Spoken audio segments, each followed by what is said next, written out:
Hi, it's Susan from Worldpeacefull, and I was just having an insight into the impeachment speeches, and I felt very much compelled to do a video, but I thought I'd start with this.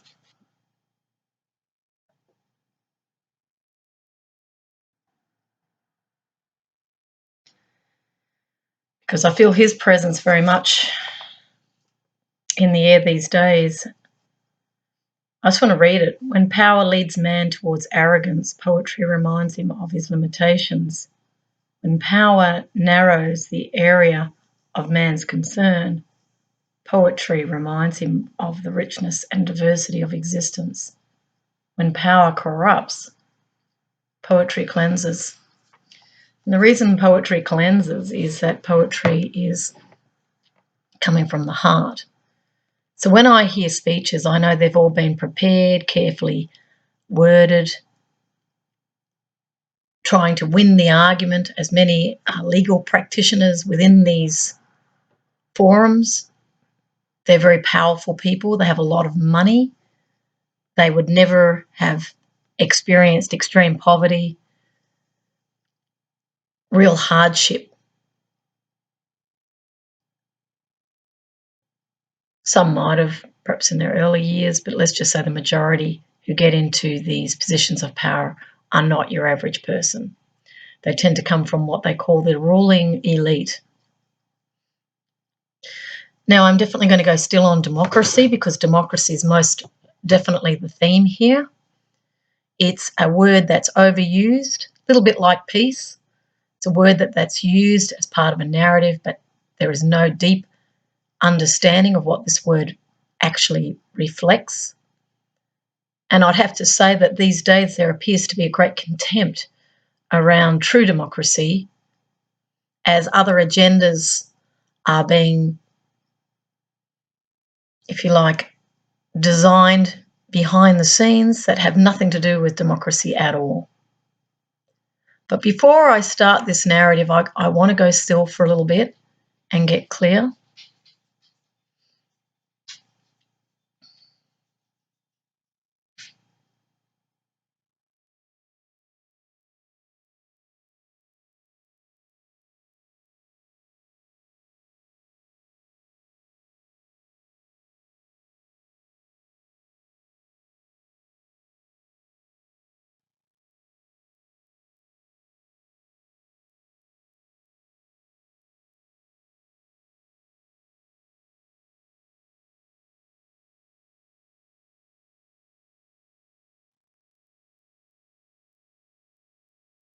My feeling took me to lots of places. It took me to the actual meaning, the Greek meaning of democracy, the people,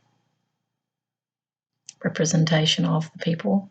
The United States often talks about by the people. Question is which people? I went to the Greek Agora, which was the early senators who were white men who were debating issues like we're seeing tonight.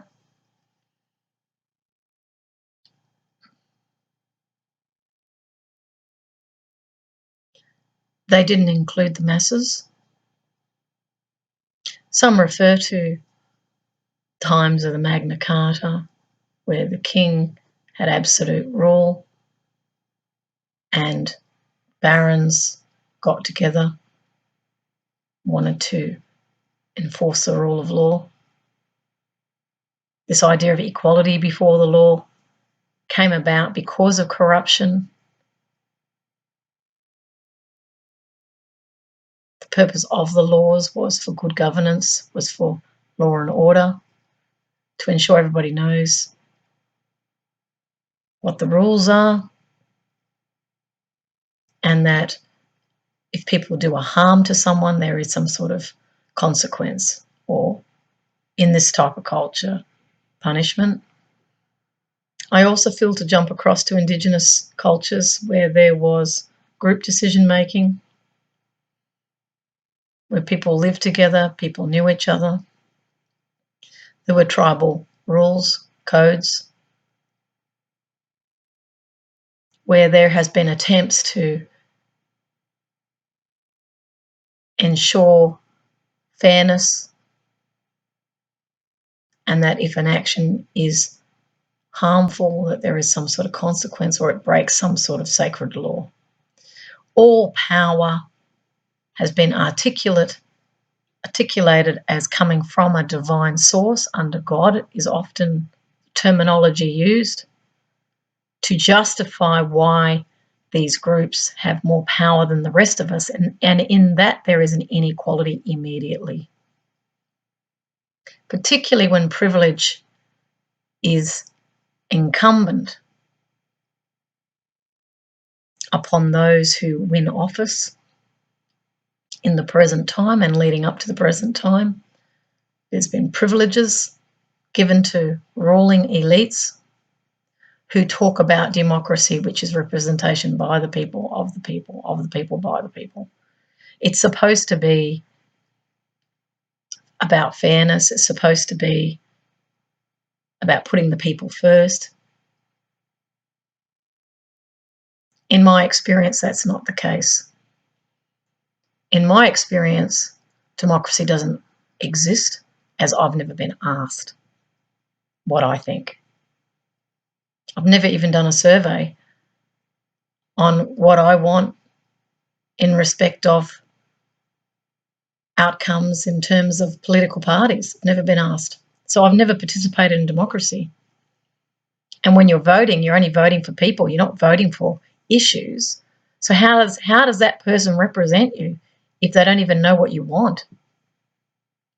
Now, any sort of representative society, I can tell you straight up what people want. They want shelter.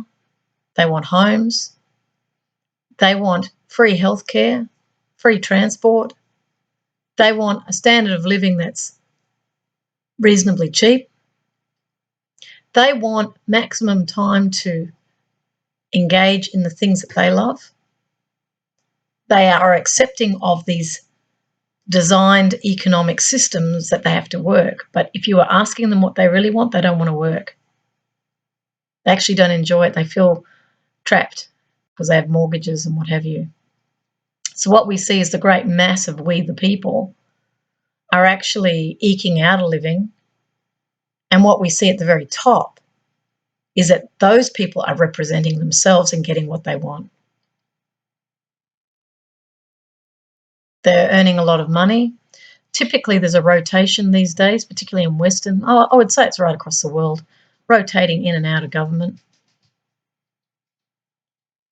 In other words, they've come from industry, they go into government, they are either being donated to by specific companies, multinationals, industrial sectors who want representation in the parliament. So what we've got is corporations. If we were to put brand images on each of those politicians in respect of highest donations or highest influences, you won't be seeing the ordinary public. You'll be seeing very wealthy benefactors who are having disproportionate access to government. We're seeing industries even getting their own ministers. And here in Australia, we've got foreign industries that are getting representation through ministers. In particular, the defence industrial sector. So in other words, the defence industry, which is not Department of Defence procurement. It is defence industries. And anyone that has a look at those ones here in Australia, many of them are American and they are big multinationals. There is a minister for defence industries. So how does that balance with the idea of foreign interference? What about the large IT companies in the United States who are spreading their tentacles across the world through Google, Facebook, all the products and services that are accompanying the IT through, let's say, computers, all the brand names there. If you're looking on a computer like I am. This has got obviously Microsoft Windows. All the apps are companies. I would say all of them would be American, not Australian. And then we've got our energy here. And if you look into who owns the energy, some of them are coming from the United States. Now you could say, well, that's just trade. How is it, though, that a foreign company gets to control a essential service like electricity? And how does that stack up with oil, big oil, and its influence around the world, and how those industries bring people into politics, as we've seen in previous US administrations, who are oil people? How does that stack up with the idea of we the people? I sit on this computer and there's algorithms going, basically scanning my computer. I don't want my computer scanned. I don't want my activities known. I don't want, if I'm typing on a keyboard, I don't want that remembered. I don't want my USB scanned because I've got passwords on there. This is a foreign company accessing my files. It's like someone walking into your house and opening up your filing cabinet. The idea of Windows is, yes, they're looking through your windows. We already heard from Snowden, they can actually look through your computer. This is the intelligence community. Now, what happens if a foreign intelligence company is, or organisation, not company, well, they actually do go into the private sector. That's another rotational thing, out of intelligence and into non-profits, making money out of security, they call it. What about all the contractors who are mercenaries over in Iraq? How is that accountable? It's the industry, really, of murder. It is. We can dress things up to make them look patriotic. We can dress things up to make it look like it's defence when it's not. We can go into denial because we don't want to critique our country because we've been taught to be nationalistic, all of us. Yet I see myself as universal. I see human beings as my brothers and sisters, doesn't matter what country they're from. But when we talk about democracy, I just have to take a deep breath because it's like I'm hearing all this virtuous narrative about ethics when on both sides of that, of politics, there's unethical behaviour and corrupt behaviour happening. What about the big banks? What about the financial crisis? What about the subprime issue? What about Abu Ghraib? What about Julian Assange, the Australian who was held in Britain for breaching bail for months, who's getting very sick because he revealed mass surveillance. He revealed secrets in the public interest. What of the mass surveillance of all of us? If we, the people, have any real say here, we would all say no to that. We would say no to data gathering if we understood and were well informed of what that data gathering is doing and who is selling data to whom. What about the idea of control and domination versus true democracy and freedom? These words are used all the time, but there's no substance to them whatsoever. Freedom for who? When you've got people in tents in the United States, and I've seen them, when you're paying them $10 an hour, you've completely gutted the unions. When privatisation becomes the great catch cry, privatise this, it's more efficient. It's not. I know here in Australia, government provision was far more efficient and it was also at cost. What you see in respect of those who work for corporations, they work a lot harder.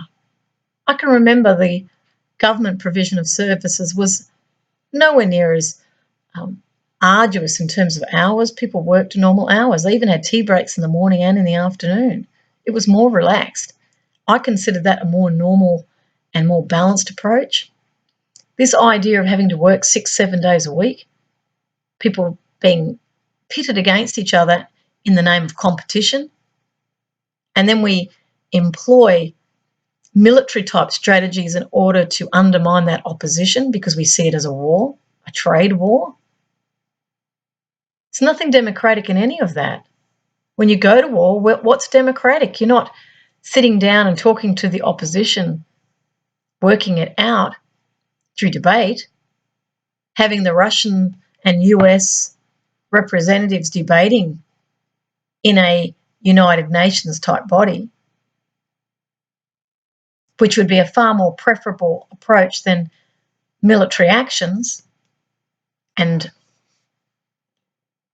sort of third side of wars, proxy wars, where the people on the ground are the ones that suffer the greatest. How is that democratic for them?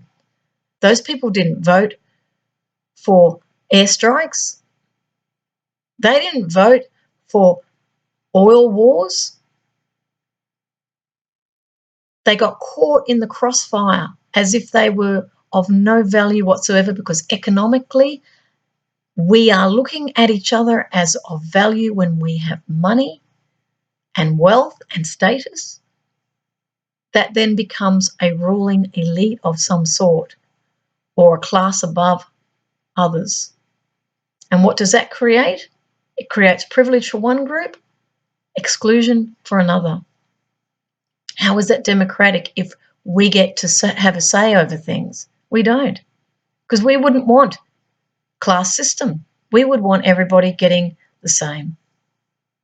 We would want fair wages, not held down as a cost of production, but as a recognition of abundance and that we're growing together. We would have, in a true democracy, everybody owning a share of the company. You wouldn't have certain groups who have massive ownership, which tends to equate to more say.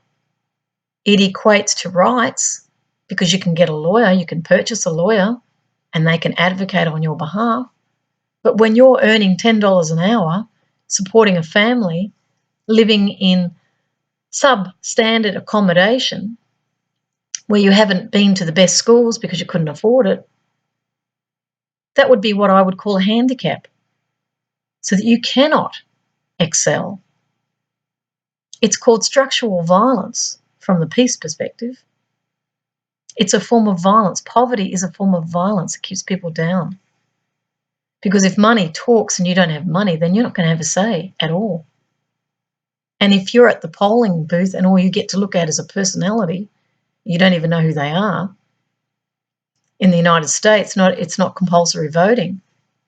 So only those who really feel passionate will vote. And you've even got felons that are excluded from the electoral rolls. That's what happened in Miami during the contest with Al Gore and George W. Bush. And there are huge questions around whether these were legitimate outcomes. There's also digital reality. How do we know that the voting is accurate? What happens when other countries penetrate through trade associations? What if they're penetrating a country through their embassy? What about when they're funding organisations? What if they're controlling the media? How does that become democratic? It's like the pot calling the kettle black. Why was there no impeachment in respect of the invasion of Iraq? Scott Ritter, senior weapons inspector in Iraq. He was the US guy who was there to inspect. He became a whistleblower because what he saw was that there were no weapons of mass destruction in Iraq, and that really it was about name change, he said. It wasn't regime change, it was name change. Well, what country has the right to interfere in another country and change its leader?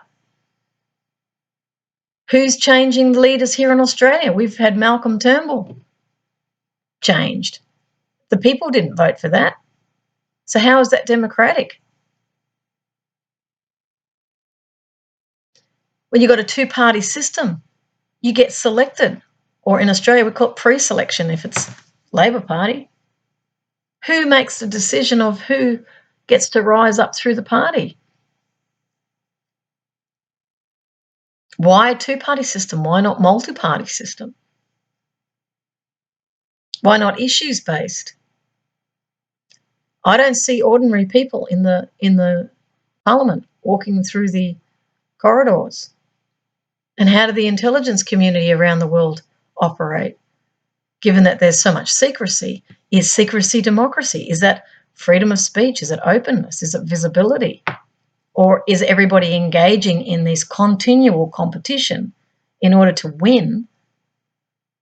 But we can't all win if it's about winning and losing.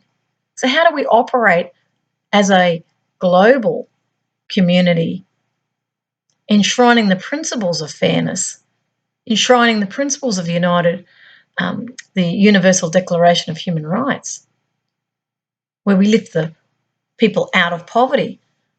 It's not that the money's not there, the money is there, but it's redirected into areas that make money because that's the nature of economics. Is that what the people want? And I'll say, yeah, their standard of living, they want jobs, but how does that stack up when the ecology is collapsing? So do we want a job and yet we can't cultivate food? What happens when the food topsoil's gone? What happens when the food contracts? Because there are finite limits here. What happens when the fish run out in the oceans? What happens when they're fished out? How much pollutant can we put up into the atmosphere? What about the electromagnetic frequencies from phones? What about 5G?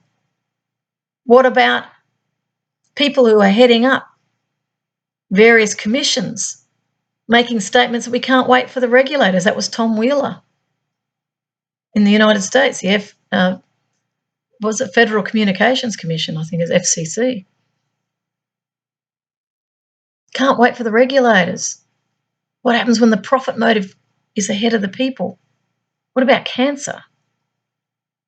What about private health insurance and you can't afford it? How is that we the people? Life, liberty and happiness. Are people happy? Certainly in Australia, we're looking at 1 in 5 with mental health issues. Where is that coming from? It's coming from pressure. It's coming from negativity. What about all the violence we put out in video games and we call that business because it makes money? If it makes money, it's a good. But what if it's not a good?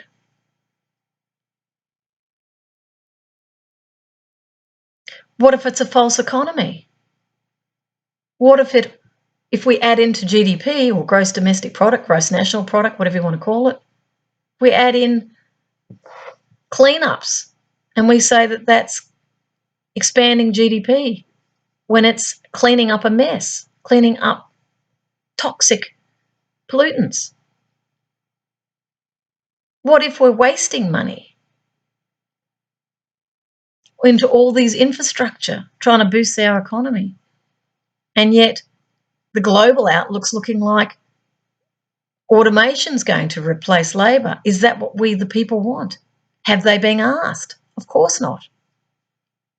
What about cameras in lights? Who asked me about that? No one.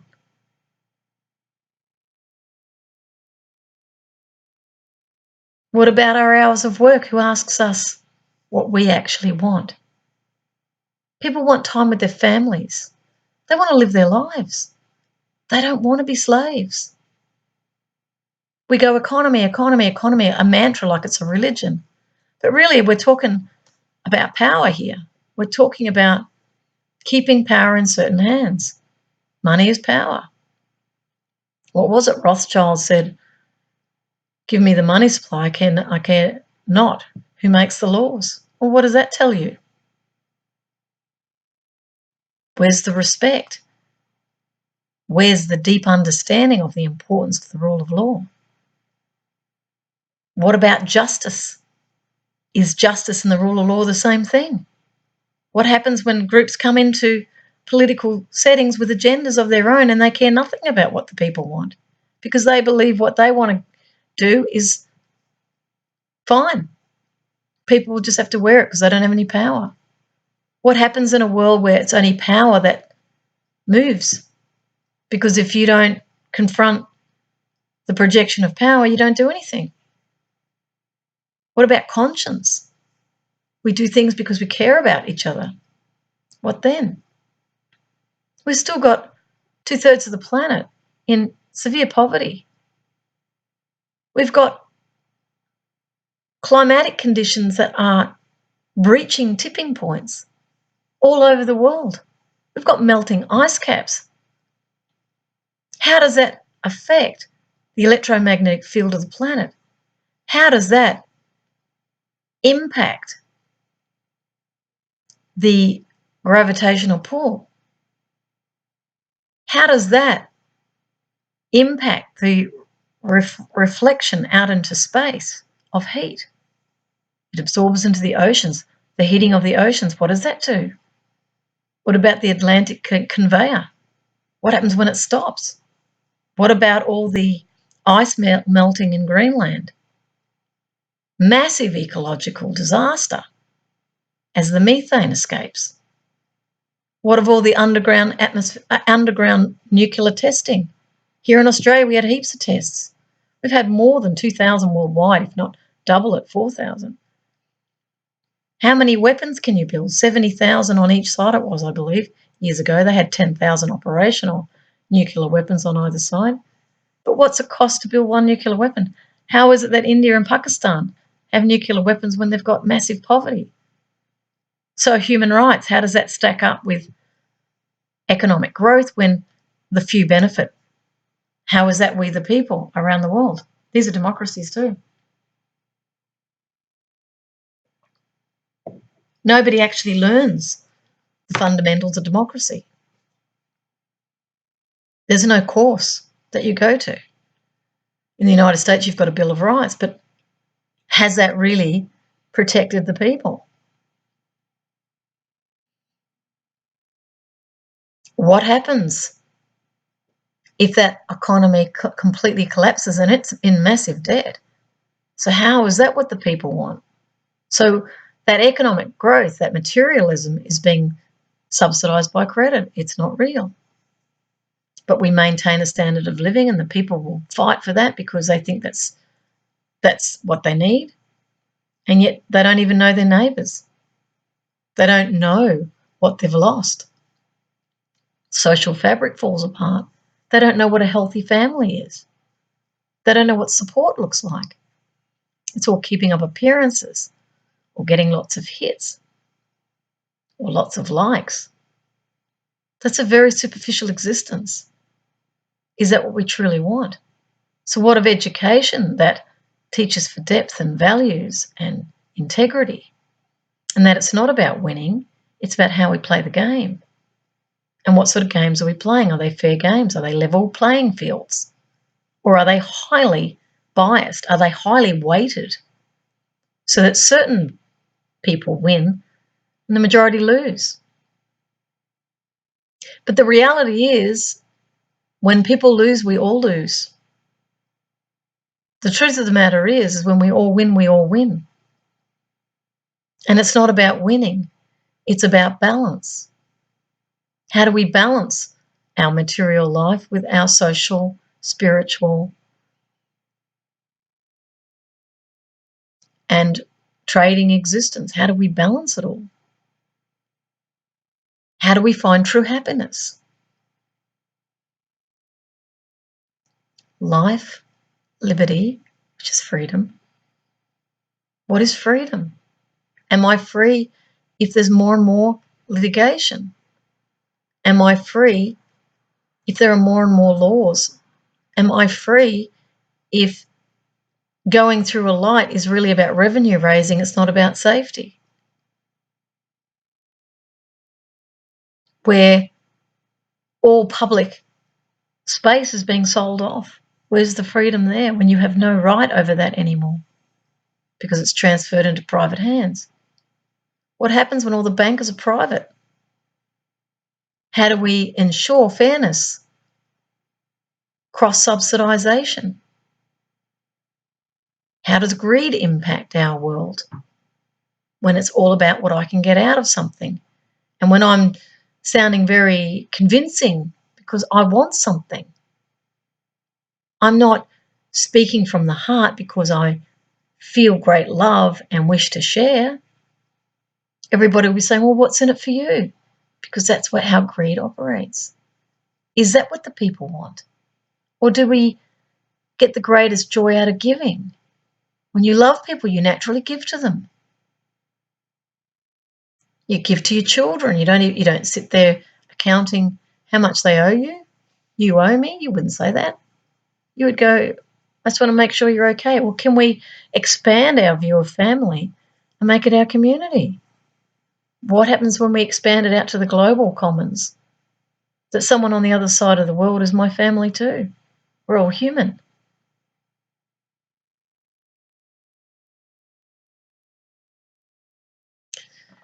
So going back to impeachment, if somebody's committed a crime, I think take them to court. It shouldn't matter who it is. I don't believe in a lynching as a public lynching. I don't believe it's the role of the parliament to go after, and the intelligence community too went after him. There's also questions of the deep state in the United States. This is the unaccountable, unacknowledged intelligence community who may well be running amok. They certainly look that way to me. And then you've got the bona fide, legitimate intelligence community who are doing their job, who see themselves as protecting the sovereign interests of their people. These are different value systems. One's about the money and the other one's about duty of care. But if secrecy comes around these things because we have to keep everything hidden, and yet the public are not hidden, they don't have privacy, so how does that stack up? If on the one hand intelligence communities say, well, we need protection from national security interests, is it national security interests or is it business interests? And how do those two separate? We have separation of powers. If you're not playing fairly, or if you're spying on someone for economic advantage, well, how's that fair and how does that create trust in the world? So, these are all ethical questions I'm raising. Nobody does it.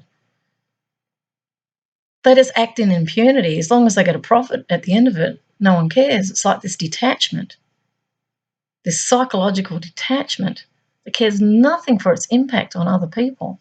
And yet we live in a world community here.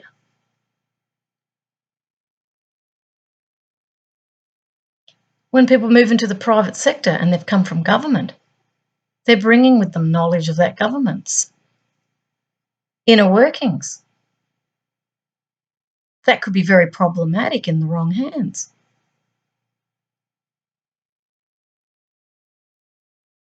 And then they go into industry and it's all, the gloves are off.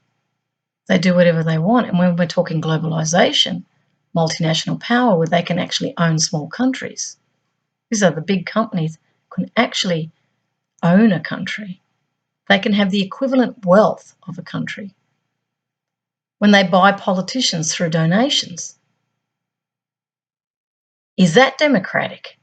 Or is that the concentration of power enshrined within an economic capitalist type system? Let's use our part of the economic. I think they're all very similar, even communists. I think we're always dealing with elites here around the world. It doesn't really matter. Human beings tend to create this disproportionate privilege for a small group over the many. But because of education and because of visibility, because of the internet, because of communication, the public are becoming much more aware of this. And I'm certain in a democratic forum they would say no to it. Undue influence, concentration, ideological imposition within a public institution that collects taxes. ideological perspectives that are not reflective of the greater community. That in itself is a penetration into a government by certain ideas that may not be shared with the majority. And then it becomes the imposition of the few onto the many under the name of democracy, which is a misnomer.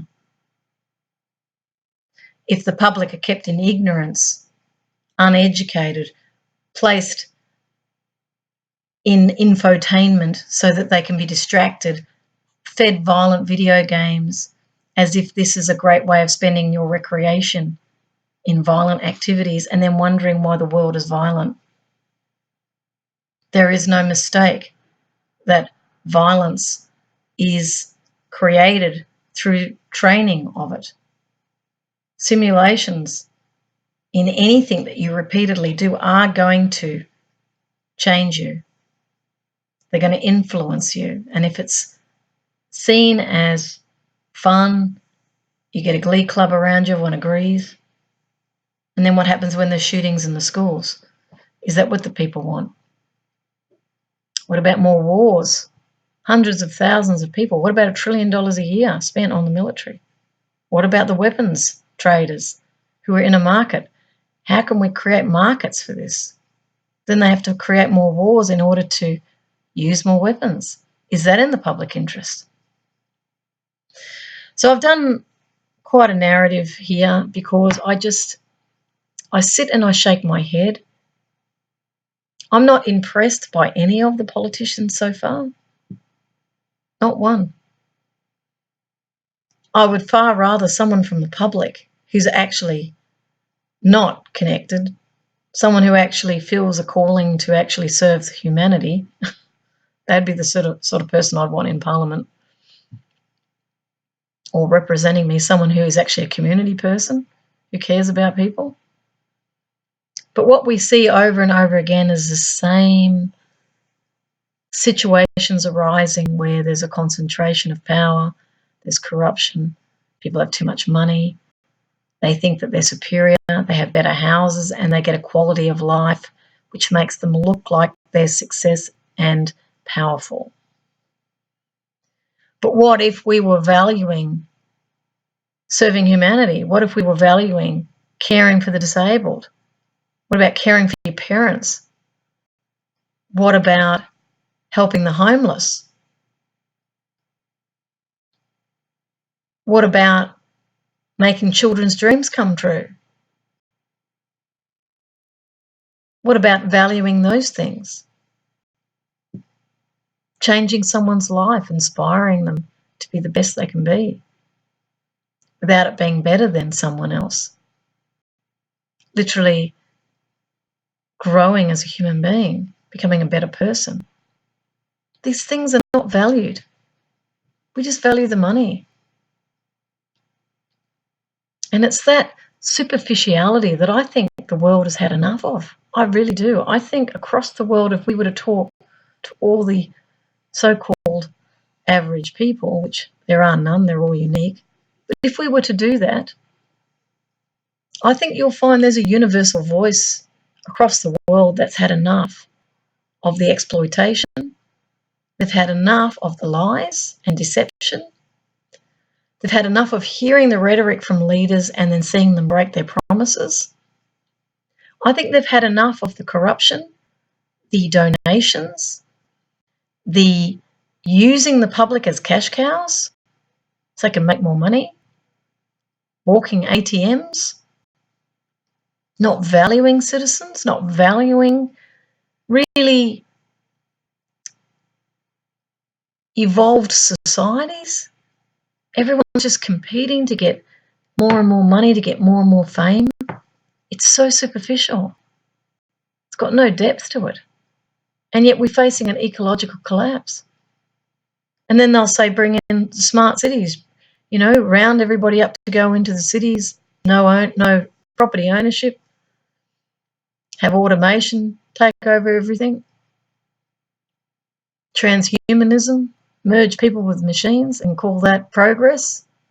When we lose our independence, no Independence Day, you can drop that. we become dependent. Then we say a universal basic income because everyone should have a basic income. But then if you don't do as you're told, you get cut off that income, because the primary problem we're dealing with here is control. Control and democracy do not live in the same space.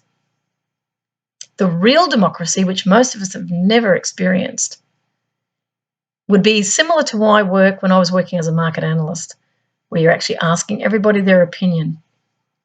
A census would be the closest to democracy, where you're actually doing a survey and finding out what they want, and then you act on it, and you be held to account on it. So you can't just be seen to be representing people, but you have a mandate. And see, people don't want that. They have agendas. They've got friends they're helping. It's the weakness of people that enables that corruption to slip in. We help our mates out. Oh, well, you got away with this, doesn't really matter. We've all done it. It's the way things are done around here. It's no values. Actually, no, I have integrity. I'm not doing that. I'm not taking that kickback. I'm not going to lie to that customer. I'm going to tell the truth. I'm not going to take that item. Instead, I'm going to think about what I can actually give to make my world abundant. See, this is a complete reverse paradigm. It's the giving where the true wealth is. It's not in the taking. The taking is actually a statement of scarcity. We've created a world of scarcity, which is why we've over-extracted, we've over-produced. And even in cases when people are starving, we've had people storing silos of food, grain, underground so that the price will rise. Demand and supply. The almighty dollar. See, we're at a watershed point here, actually, where we're creating new generations that won't have the values. We're actually, and there's, I think, a great move to this autistic on the spectrum, this autism. There's certainly been issues raised about vaccinations. I think that needs to be explored further. Is that causing autism? And for some industries, that might be great because they focus, but there's no emotional issues there. Well, we just treat them like componentry in a bigger system, not human beings. Who do we become as a civilization? Is it all about productivity and making money when the ship is sinking? Or do we leave the ship and let others sink? Ethics looks like taking responsibility. Ethics looks like speaking up and saying, I'm wrong. Resigning if you've done the wrong thing. It's about leading by example. True leadership is ethical. It has values. It doesn't take donations from other people. It doesn't drop words because there's a massive audience listening. It doesn't massage language in order to manipulate people to think in a certain way. True leadership wants people to have their own voice and to say their own words. But we have developed an economic system right across the world where it's all about maximising one's own profit at the expense of others. We've lost our sense of community big time. We can put ourselves under national flags, but ultimately we're not feeling the sense of community. The family's breaking down. Children are losing touch with each other. They're losing connection with their cousins, their aunts and uncles, their grandparents. They don't know what it is to be supported and loved. They're being raised in childcare centres. The absolute fabric of the society has been completely dismantled. We the people don't want that. We want our families. We want to learn how to resolve conflict, not perpetuate it in the name of money. We want representatives that actually take seriously representation and really honour that they are reflecting other voices. I know when I was a market analyst, I took great pains in writing my research up and ensuring it was balanced. It wasn't about the client being impressed by what I'd produced. It was about getting it accurate so that the voice of those people was conveyed to the client as clearly as possible. Not one voice overemphasized, even through the fact that they had a lengthy narrative. And that wasn't over and above someone who had a short narrative. It was about reflecting what they were saying, not one better than the other. Then it was about generating ideas on the basis of the collective response. It was about getting a feel for what they really want through qualitative and quantitative research. That's when I first learned about democracy. And I honoured it. I saw myself like on a balance beam where I was making sure that I wasn't leaning one way or the other. I saw myself as neutral in actual fact, and that my job was a conduit for others to have a say that was clearly understood by the other party who had commissioned the research. It wasn't to give that client what they want. It was to ensure the questions were not double-barreled, that they were clear, that 500 people would think of that question in a similar way, if not the same. It was to ensure there was excellent training in that intermediary so that there was no bias, so that there was no distortion of that voice. I felt a great deal of humility when I conveyed the voices of others, and I used to write every single word they said. I'd seen other researchers who had recorded focus groups, for example, and then they basically transcribed maybe half, and then they just left the rest because they were unethical and they didn't care. They didn't want to put the time and energy in. Whereas I used to type every word myself and write the report. I didn't have staff doing it because I knew I had connected with all these people and I had to be very careful in the way I conveyed it. It's really honouring the voices of those others. I also respected their privacy. I would never gather data without their permission. They should be rightly paid for their contribution and their time, because that's what happens when you have values. You will value them. You won't use them surreptitiously gathering data and then making it like a big frenzy for all involved, because there's millions, if not billions, to be made from this. This is where money corrupts. This is the true corruption in these systems that no one in these forums is going to talk about, is their own greed, their own corruption, their own misconduct, their own falsifying of messages to the public, their hypocrisy. Not one person can stand up today and talk about democracy and say that we're living it. It's untrue. Because we're not given a voice and it's not honoured. I've been often ignored, often. And when I did get a response, it was never clearly communicating back to me with respect. So we're living in toxic cultures. We're in denial. We're holding up these lofty values, but we're not living it. We quote from those who were held in high esteem, but we ourselves are not holding ourselves to that standard. We've fallen from grace and we try to justify pulling others down when they are a very product of the same system that rewards money, that rewards economic growth, but does not reward integrity, honesty, fairness.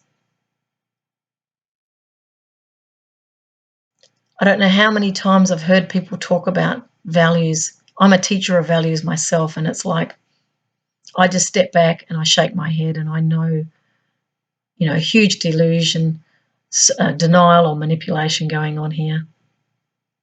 Because really you've got to look in your own mirrors, all of you, particularly those who are in the public light claiming the sacred space of democracy when we haven't had one yet. You can't talk democracy and not include the people. And then faithfully report their voice and then act on it. Because I'm telling you, it'll be a completely different world if democracy was truly lived. So this has been inspired from just the small look I had at this impeachment. I'm not impressed.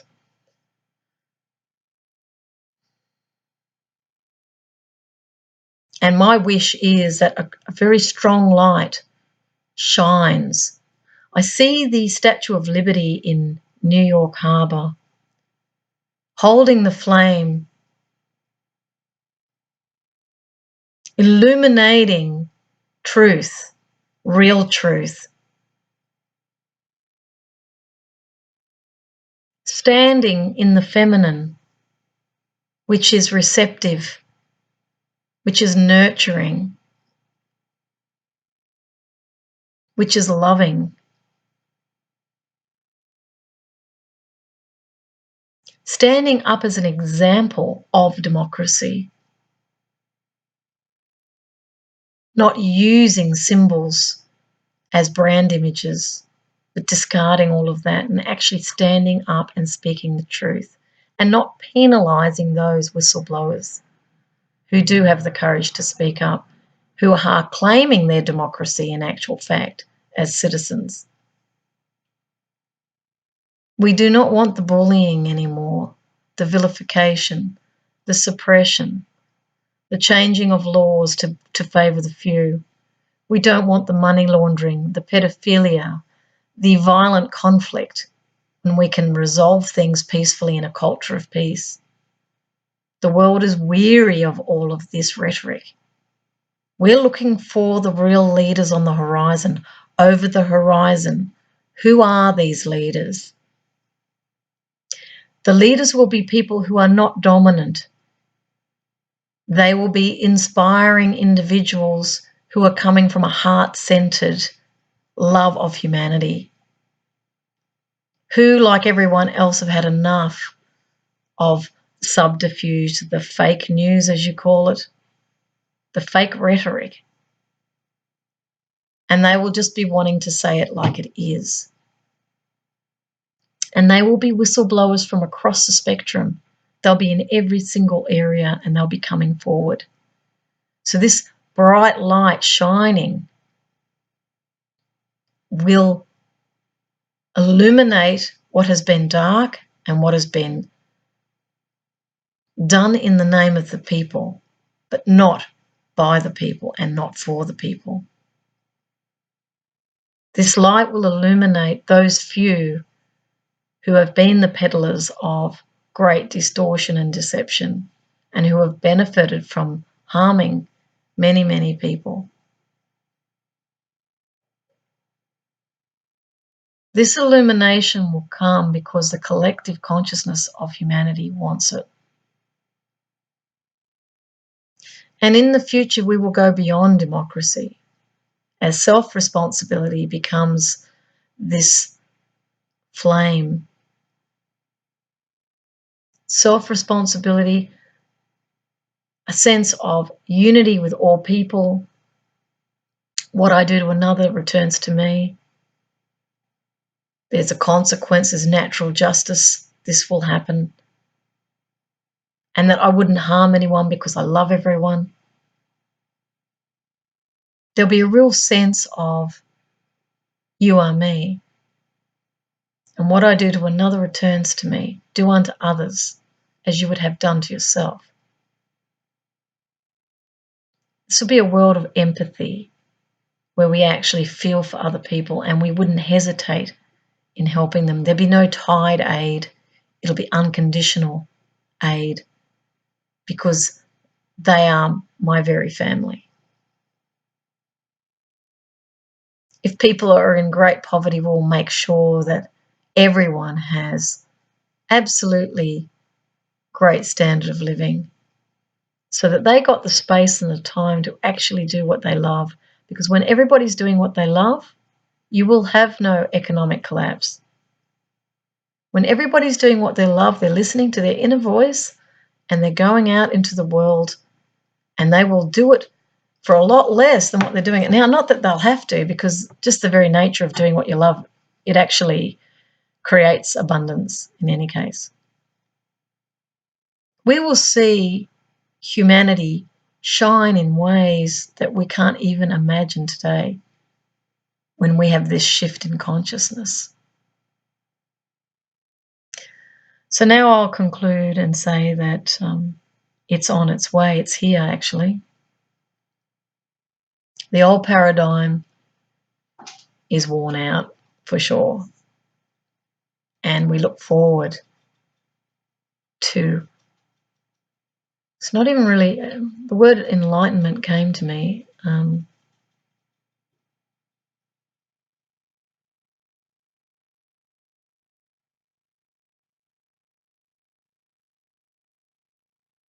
It's like